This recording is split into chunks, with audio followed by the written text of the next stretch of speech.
Aunque a los jóvenes les cueste entenderlo, hubo un tiempo en que los coches se fabricaban de forma artesanal, era algo hecho totalmente a mano. Y también hubo un tiempo en que los fabricantes de automóviles hacían solamente el chasis y el motor, y después un carrocero es el que añadía la carrocería a gusto del cliente. También hubo un tiempo en que los chasis eran de madera. Normalmente se usaba el fresno o la madera de haya. Pero en Estados Unidos, que eran a principios del siglo XX los vanguardistas en técnica automovilista, pues comenzaron Henry Ford con la fabricación de vehículos en serie en una cadena de montaje, y asimismo se comenzó la fabricación de los vehículos en acero. De hecho, el primer vehículo 100% de acero fue un Dodge de 1920.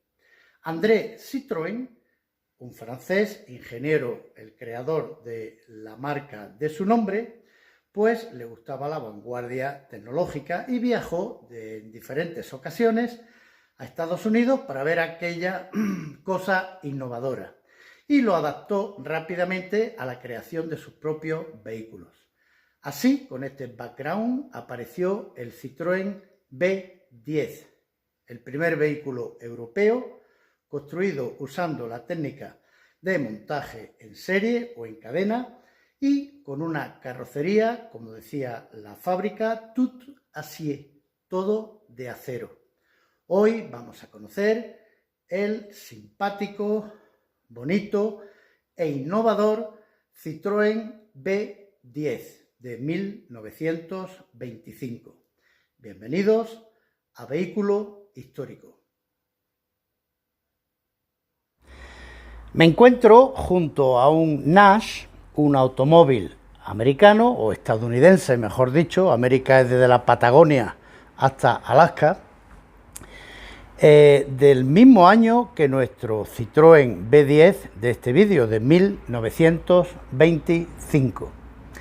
Los años 20 discurrían, económicamente hablando, de una forma muy diferente para Estados Unidos y para Europa.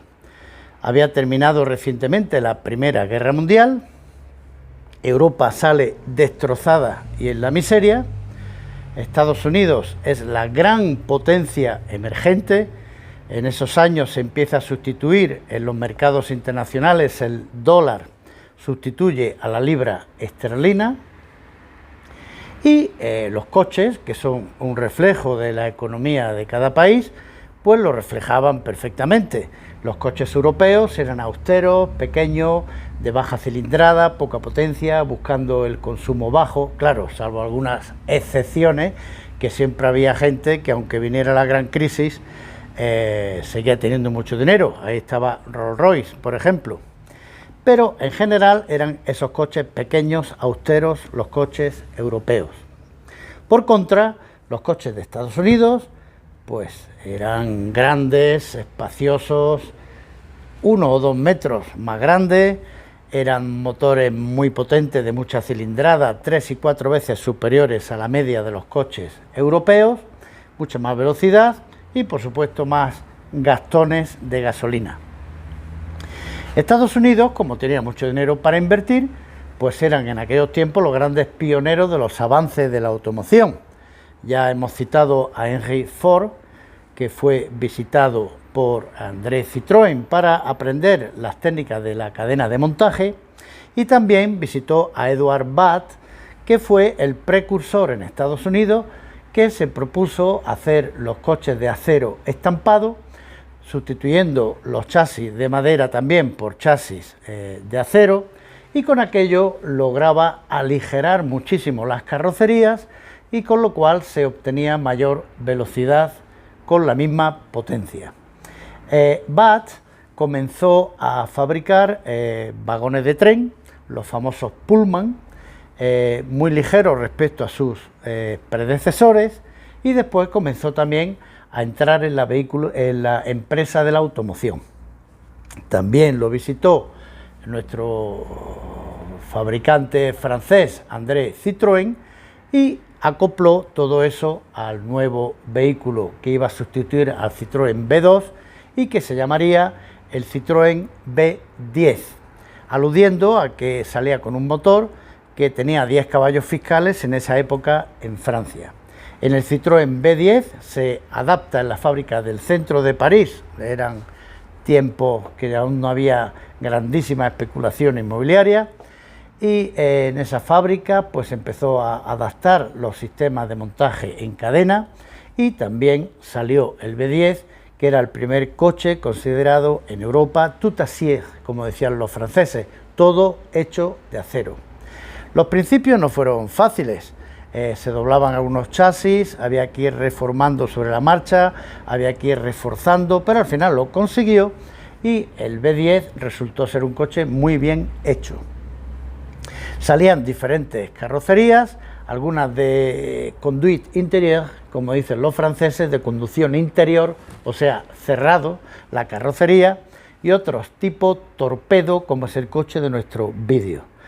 Torpedo es un tipo de carrocería que se empezó a hablar en Europa con ese nombre desde 1908, cuando un importador de vehículos franceses de la marca Gregoire, un londinense llamado Theo Massuy, importó chasis y motores y diseñó una carrocería que no tenía montantes laterales, solamente sobresalía el parabrisas, y le llamó él, porque quiso, a ese modelo de su coche le puso torpedo. Le podía haber puesto submarino amarillo, pero bueno, le puso torpedo.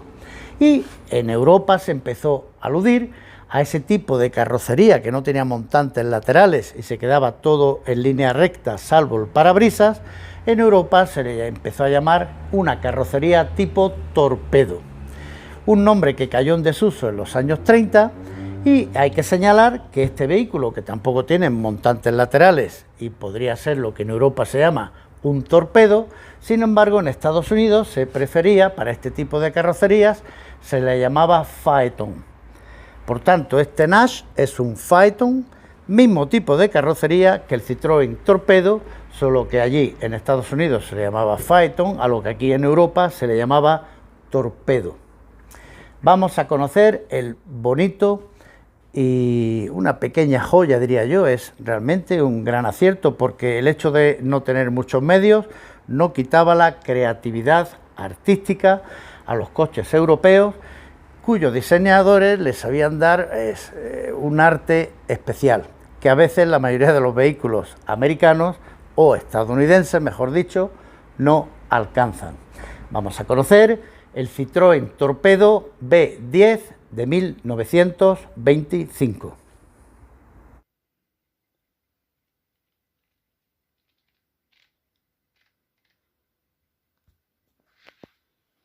Nos encontramos de nuevo con Carlos Aravaca. Buenas tardes, Carlos. Buenas tardes, Rafael. Que nos va a enseñar otra de sus muchas joyas. ¿Qué nos vas a enseñar hoy? Pues el Citroën B10, el primer antiguo que yo tuve. Ah, ¿sí? ¿El primer coche que te compraste? Antiguo, sí. Ah, muy bien. ¿Y sabes la historia del coche? Bueno, sí, perteneció a un señor Jodrán Nadal de Manacor, de Palma de Mallorca, y después lo compró un compañero mío y yo se lo compré a él. O sea que... ¿En qué año lo compraste? Yo lo compré en el 1990, en el siglo pasado. ¿Tuviste que restaurarlo mucho o venía bien? Sí, le he hecho muchas cosas, porque sí, él lo tenía medio restaurado, pero había que hacerle más cosas. Sí, le he hecho muchas, sí. ¿El color es el color con el que venía? Original, y es un color vino muy bonito. Sí, un color muy original, sí. Muy original, muy bonito el color, sí, todo original. Sí. O sea que has trabajado mucho sobre este coche. Sí, lo he disfrutado, he hecho muchas salidas por muchos sitios. ¿Has reparado motor, embrague, caja de cambios, algo de eso? Sí, cosas de esas, sí, el motor, sí. Sí, Carlos, conociéndote, cuando tú dices cosas de esas, a cualquiera bueno, se nos pondrían los pelos de punta. No. Lo último fue con Luis Domínguez, el compañero y socio del club también, que la rectificado de las válvulas y eso, que un muelle tenía una rota, en fin, siempre se ha... Ajá. Pero se ha quedado bien. Muy bien, pues ¿Nos enseñas el motor o, Sí, o vamos a dar un paseo y lo vemos un luego? paseo y luego lo vemos.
La verdad, Carlos, es que tienes el coche impecable. Bueno, dentro de original, sí, muy bien. Sí. Está como todo lo que tú tienes, No. absolutamente impecable. Ah, sí. Me llama la atención la combinación del aluminio con el latón. Sí, pero es todo original y ves, mira, esto era para el cristal partido, con el como no emblema llevaba de Citroën. parabrisas, no lleva limpia parabrisas, para cuando lloviese se gira y levantas para ver por ahí que no te moleste. Es curioso. Sí, sí, porque aquí no hay limpia parabrisas No, ninguno. en estos no tenían eso, el cristal partido. Tengo entendido que los frenos también son de la época, muy originales. Sí, el de pie va a la transmisión, a la salida de la caja de cambio, al eje de la transmisión, ahí lleva un freno de tambor. Y luego el de mano, que sería el freno de mano, va a las dos ruedas traseras. Claro, era un sistema de seguridad. Si se rompía uno, pues siempre podías frenar un poco el vehículo con el de mano o con el que te quedara. Porque por supuesto son frenos mecánicos, aquí no hay... de varilla y zapata y un Que si tambor. se rompía la varilla... Sí. No hay más. Y así Delante vemos... delante libre. Sí, así vemos la rueda delantera, pues que no lleva ningún tipo de tambor ni mecanismo de freno. Solo los cogimos. Este coche tiene 3 velocidades adelante, ¿verdad? 3 adelante, sí. Pues enséñanos el motor si quieres. Sí, ahora mismo. Por mí no lo puedes ver desde los dos lados. En todos sitios viene la indicación de la casa de París. Ajá. En todas las... Sí, que además en esta época André Citroën tenía la fábrica en el centro de París, o sea, todavía no había mucha especulación inmobiliaria. Mira, aquí puedes ver lo curioso que tiene el primer dueño y viene el número de motor, el número de chasis, que coincide también con el número de motor aquí, Ajá. y el dueño y la dirección. Que fue el que encargó el coche, pues viene ahí su chapa. Eso es, que fue en el junio del 25. Lo he recogido de tráfico. Bueno, acostumbrados a los motores americanos, esto nos parece una miniatura de motor. Una caja de zapatos, lo ves, y ahí viene el nombre André Citroën, lo que pasa es que estamos en el lado contrario, Sí. pero bueno. Una bocina que me decía que lleva una interior, luego esta de lujo de eléctrica y las otras de Sí, pera. tú por falta de bocinas, no, llevas Sí. aquí 4 bocinas en el coche para hacerte oír. Bueno, La veo Dinamo. el ventilador, que también es muy bonito, en Sí, aluminio. de aluminio y es igual que el de un barco, la hélice de un barco, es igual. Lo único que le hice es carenarlo, que no lo traía carenado. Para que enfriara más. Para que enfriara más. Es por termosifón, entonces, sí. Bueno, veo que La tienes Dinamo, la Dinamo y ahí en abajo. aquel lado la Magneto, porque esto es de Magneto. Bueno, pues Y son... esto para echarle el aceite por aquí, y aquí el indicador de cantidad de aceite te tienes que mirar por aquí a una aguja flotante. A ver, abre ahí. otra vez la entrada de aceite, que está muy Eso, curiosa. sí, Y por donde realmente le echas el curiosísima. aceite, sí. Eso como no te lo explique nadie, tienes que buscar ahí. Y un motor pues muy pequeño, Sí, 1400 centímetros cúbicos. Sí, sí, eso tiene 1400 y pico. Ujú. Vemos por el otro sitio. Si quieres verlo por el otro lado. Este traía como una cosa de lujo, porque yo cuando lo compré los tenía estos dos farillos y estos los tenía con el cristal amarillo, que eran, pero se los puse esto y ya está. Estos son los antinieblas que los traía. Sí, el coche es muy bonito, ¿eh? Sí, es que tiene todo, como era el modelo de lujo de eso, ¿no ves? Del Y B10. por este lado, la magneto, Ujú. y para usted contar, mira la Mira qué arpusa simpático, sí, una aceitera. sí, para engrasar a la dinamo y los puntos que tengas que engrasar de eso, sí, todo original. Es muy simple, el motor es muy simple, ¿no? ¿Te ha dado mucha guerra este coche? Bueno, sí, porque se me han fastidiado muchas cosas de los platinos, de los rally por ahí, pero bueno. Sí, es que... Pero me ha dado sufrimientos y como Y satisfacciones. me gusta, y satisfacciones. Pero que no son coches para recomendar a uno que empieza son coches muy complicados de mantener, de conducir y de reparar. Luego tampoco lo puedes dejar mucho tiempo parado porque el carburador, y más con las gasolinas modernas que se evapora y se ponen fatal, hay que limpiarlo y todo. Sí, eran coches de mucho mantenimiento. Sí, luego ¿Nos hablas del tablero de mando del coche? bueno, es curioso, por ejemplo, el cuenta kilómetros que lo tiene a aquel lado, va en la transmisión, lleva una correa que no te lo abro porque es que hay que levantar el suelo, si no lo verías. Y lleva una correa con una goma así y es curioso. El reloj que funciona perfectamente, un reloj le das cuerda y, y bien, lo ¿Y el otro, nivel central? esto es para la presión de aceite, que cuando eso sube y lo ves que tiene presión de aceite. Esto es para las luces y hay una chuleta para saber el cambio. Sí, o sea, porque no me lo sé. Que la presión de aceite te lo da directamente en un tubo que lo va leyendo. Que está ahí y sube de nivel y ves que hay presión de aceite. La regula en el motor, ahí tiene un tornillo donde tú la regulas. Pero verás que en todos los sitios lleva el emblema Citroën. El emblema Citroën en todos los sitios lo lleva. Sí. ¿Qué velocidad se puede esperar alcanzar con este vehículo, Carlos? Sí, yo en llano y eso, y yendo bien, puedes coger los 70 por ahí. Bueno, tú has subido a la Sierra Nevada con él, ¿no? Sí, sí, te enseñaré un diploma a Sierra, he ido a Córdoba, a muchos sitios he ido con este coche, demasiado para este coche. Lo que pasa es que le he tenido fe. Tú tienes mucho valor. y mi mujer por aguantarme. ¿Y tú a quién le compraste este coche, Carlos? A un compañero mío de Iberia, Carlos Gosalves, que por cierto es enólogo como tú. Y caramba. Porque fui a ver, que me dice, Carlito, voy a comprar una finca para aumentar los viñedos, y fui a su casa y vi en el garaje, tenía este coche y digo, uy, qué bonito, te lo compro. Y dice, pues te lo vendo porque me hace falta dinero para comprar más. ¿Y eso era dónde? En Madrid, en las afueras de Madrid. Sí, o sea, que él lo trajo de Baleares a Madrid, sí, y allí lo compraste tú. Sí.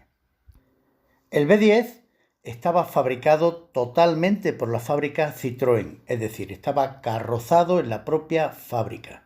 Y el cliente podía elegir entre 8 tipos diferentes de carrocería. Estaban equipados con iluminación y arranque eléctricos, lo que no siempre acontecía en todos los coches de su época, aunque también podía arrancarse a manivela. No se puede negar la gracia y la elegancia que tiene esta carrocería torpedo del B10, con profusión de adornos y combinación de elementos muy decorativos. La diferencia entre un B2 y un B10 Citroën es que este era totalmente fabricado en acero. Vamos a descapotar, lo que es fácil, le quitan las presillas de delante y luego lo pliega hacia detrás.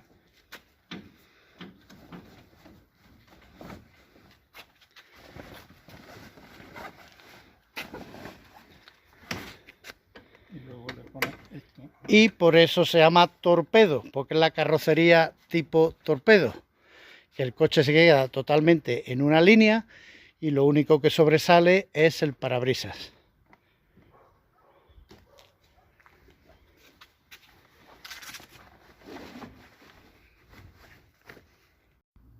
Una vez descapotado, el coche gana en elegancia.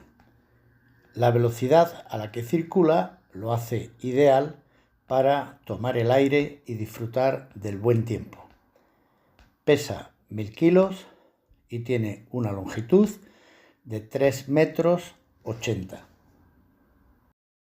Las llantas son también de acero, aunque en su época aún había bastantes coches con llantas de radios de madera. Curiosamente, el acelerador se encuentra en el centro, justo entre el embrague y el freno.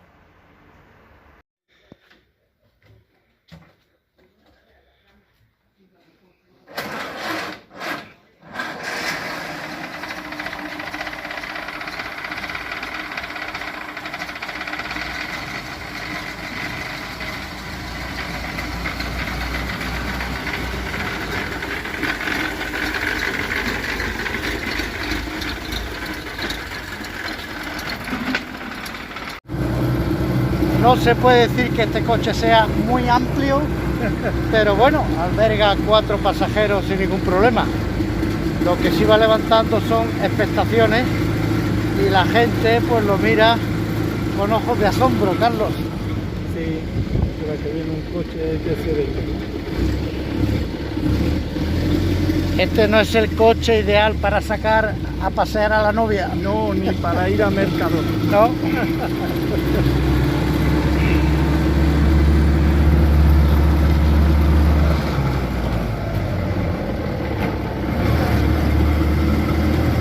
Bueno, veo que la disposición del cambio es realmente muy extraña.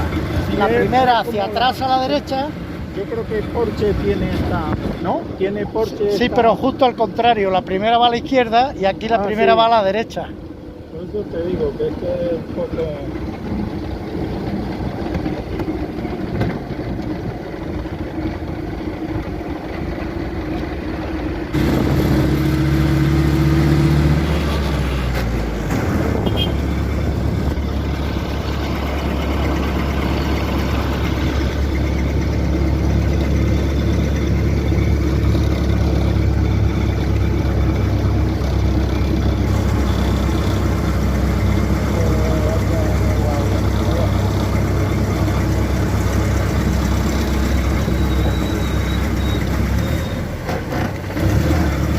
La primera, por supuesto, no es sincronizada ni ninguna, ¿no?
Nos despedimos de Carlos, deseándole felices viajes con su bonito coche.